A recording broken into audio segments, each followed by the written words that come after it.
selfie camera နဲ့ဓာတ်ပုံတွေဗီဒီယိုတွေရိုက်ရင်အနောက်ကင်မရာတော့မကောင်းဘူးစိတ်ညစ်နေရတော့လားဒါဆိုရင်တော့ဒီပြဿနာတွေဖြေရှင်းပေးမယ် Oppo Reno 15 series လေးရောက်လာပါပြီ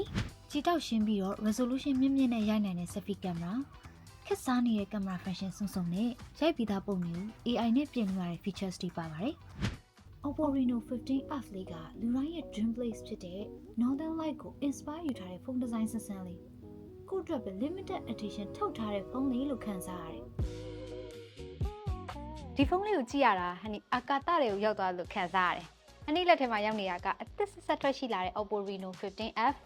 ဒီဖုန်းမှာဘယ်လို features အသစ်တွေပါလာမလဲ။အဓိကအဖြစ်တော့သူက selfie camera ကိုဦးစားပေးထားတယ်ဆိုတော့ selfie camera နဲ့အခုခေတ်မှာ video တွေ vlog တွေရိုက်ချင်တဲ့သူတွေအတွက်လုံးဝသတင်းကောင်းပဲ။ဘယ်လို features အသစ်တွေပါမလဲဆိုတာကိုဟန်နီဒီနေ့ first impression လေးလုပ်ပေးသွားမယ်။အစနေဆုံးကြည့်ပေးပါ let's get started Hello album မင်္ဂလာပါဟန်နီတက်ဖြစ်ပါတယ်ဟန်နီ page ကနေပြန်လည်ကြည့်ဆိုလိုက်ပါတယ်ကဲအဲ့တော့ Oppo Reno 15F ဟန်နီလက်ထဲမှာရောက်နေရတဲ့သူ့ရဲ့ design color လေးကိုဆက်စမြင်ချင်းမှာအရင်ချစ်သွားတယ်ပေါ့နော် sparkle ဖြစ်နေတဲ့ color လေးနဲ့ဒီဖုန်းရဲ့ design လေးကကြယ်လေးတွေ dancing လုပ်နေရဲဆိုတဲ့ပုံစံမျိုးလေးပေါက်နေတယ်ဖုန်း design လေးကနုနုရွရွလေးပဲမြင်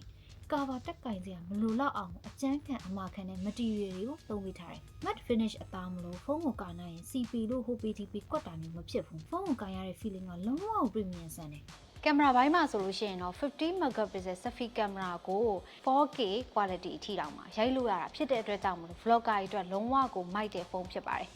Oppo Reno 15F ရဲ့ selfie camera နဲ့ 0.8 ပေါ့နော် ultra wide နဲ့ရိုက်နေဖြစ်ပါတယ်ဗီဒီယိုရိုက်တဲ့အခါမှာလည်းအခုလိုမျိုးနေအောင်ကောင်းကောင်းရတဲ့နေရာမှာဆိုရင်ဗီဒီယိုလှလှလေးရိုက်ရတယ်ပေါ့နော်ရှုကင်းလှလှလေးနဲ့ဆိုရင် vlog camera ဖုန်းတော့ဒီဖုန်းလေးက good ပဲ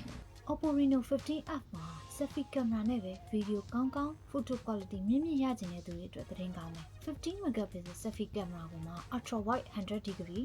0.6 HD ရိုက်လို့ရအောင် range ကိုထည့်ပေးထားတယ်အဲ့တော့ wide selfie လှလှလေးရတာပေါ့နော် vlogger တွေအတွက်လုံးဝကွက်တည်တယ် Reno portrait engine နဲ့ပါတော့ portrait ရတော်တော်ကောင်းတဲ့ quality ရတာကိုတွေ့ရတယ် AI pop-up selfie feature လေးကတော့အသစ်အဆန်းလေးပေါ့နော် internet ပေါ်မှာခက်စားနေတဲ့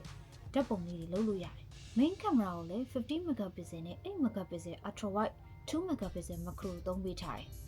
space data ပေါ့နော်ရိုက်ပြီးထွက်လာတဲ့ဓာတ်ပုံ quality ကတဘာဝပိုဆန်တယ် soft ဖြစ်ပြီးတော့ skin tone လေးတွေက retouching လုပ်ထားသလိုပဲရိုက်ပြီးသားပုံတွေကိုပြင်ဖို့ AI editor ကလည်းဒီနှစ်မှာ feature ပို့ဆောင်လာပြီ AI portrait glow နဲ့ glow ဖြစ်တဲ့ look လေးကိုဖန်တီးနိုင်မယ် AI ကပိုကောင်းလာတော့မျက်နှာကိုပို့ပြီးတော့တေချာ detect လုပ်နိုင်လာတယ်Oppo ဖုန်းတွေကနောက်ပိုင်းမှာ battery ဘိုင်းကိုအများကြီးအာရုံစိုက်လာတယ်။ဒီဖုန်းသေးသေးပပပြပြလေးမှာ 9000 mAh battery ကိုသုံးထားတယ်။ပြီးတော့သူက80 watt super full flat charge ပေါ့နော်။ဆိုတော့အဲ့ဒါကလည်း9000 mAh battery ကိုအားအပြည့်သွင်းဖို့အတွက်လုံလောက်တဲ့ပမာဏဆိုတော့9000 mAh battery ကတစ်နေ့တာလုံးဟန်ဒီသုံးကြည့်ရဆိုလို့ရှင်တော်တော်လေးကိုအသုံးခံတယ် one charge တဲ့နဲ့ 100% မှာဆိုရင်တစ်နေ့ကုန်တစ်နေ့ကန်အသုံးခံတဲ့ battery မျိုးဖြစ်တယ်ပေါ့နော်သူ့ရဲ့ performance ဘိုင်းအတွက်ဆိုလို့ရှိရင်တော့ Snapdragon 6 Gen 1 platform ကို Trinity engine သုံးထားတာဖြစ်တဲ့အတွက်ကြောင့်မို့ game ဆော့တာတွေ multitasking လုပ်တဲ့နေရာတွေမှာဆိုလို့ရှိရင် smooth တော်တော်လေးဖြစ်တယ် 8GB RAM 256GB ROM နဲ့ဆိုတော့ပုံမှန်သုံးတဲ့ application တွေထည့်ဖို့ဓာတ်ပုံတွေ video တွေစိတ်ကြိုက် storage လုပ်ဖို့အတွက်လုံလောက်ပါတယ်customize စိတ်ကြိုက်လုပ်လို့ရတဲ့ home screen တွေ lock screen နဲ့ application icon တွေ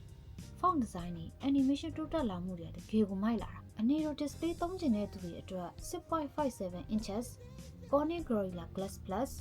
AMOLED display သုံးမိထားတယ်အကောင်းဆုံး display နဲ့ကြည်တောက်ရှင်းတဲ့ quality ကိုရမယ် in display fingerprint ပါတယ် 120Hz refresh rate နဲ့ဖုန်းကိုပေါ့ပေါ့ပါသုံးပြီးတော့ score round တွေကြိုက်လို့လုပ်လို့ရတယ်နောက်တစ်ခုကတော့ Oppo Reno 15 series ကနေစပြီးတော့ Color OS ကိုစပြီးတော့သုံးလာပြီဒါအရှိရဗီဒီယိုမှာလည်းဟန်ဒီပြောသွားတယ်ဒါလုံးဝသတင်းကောင်းဖြစ်တယ်ပေါ့နော် Oppo ရဲ့ Color OS system စဝင်လာတဲ့ဖုန်းတွေဆိုလို့ရှိရင်6နှစ်တိတိပေါ့နော်သူ့ရဲ့ OS ကို Color OS 21ထိတောင်မှ upgrade လုပ်ပြီးတော့သုံးနိုင်မှာဖြစ်ပါတယ် Oppo ရဲ့ Color OS system မှာပို့ပြီးတော့ကောင်းသွားတာကသူက MacBook တွေ iPad တွေ Windows တွေထဲမှာ multi screen collaboration တွေ file transfer တွေလုပ်လို့ရမှာဖြစ်တဲ့အတွက်ကြောင့်မို့ecosystem အရဆိုလို့ရှိရင်လည်းတော်တော်လေးကိုမိုက်သွားပြီ။ And the first impression မှာတော့ Oppo Reno 15F ရဲ့ design ဘိုင်းလေးက unique အရင်ဖြစ်တာမျိုးသဘောကျသလိုသူ့ရဲ့ big quality อ่ะဆိုလို့ရှိရင်လည်းတော်တော်လေးကိုမမချစ်ချစ်နဲ့လက်ထဲမှာ100ကင်သုံးလို့ကောင်းတယ်။ကင်မရာဘိုင်းကလည်းအခုခေတ်လူငယ်တွေအတွက်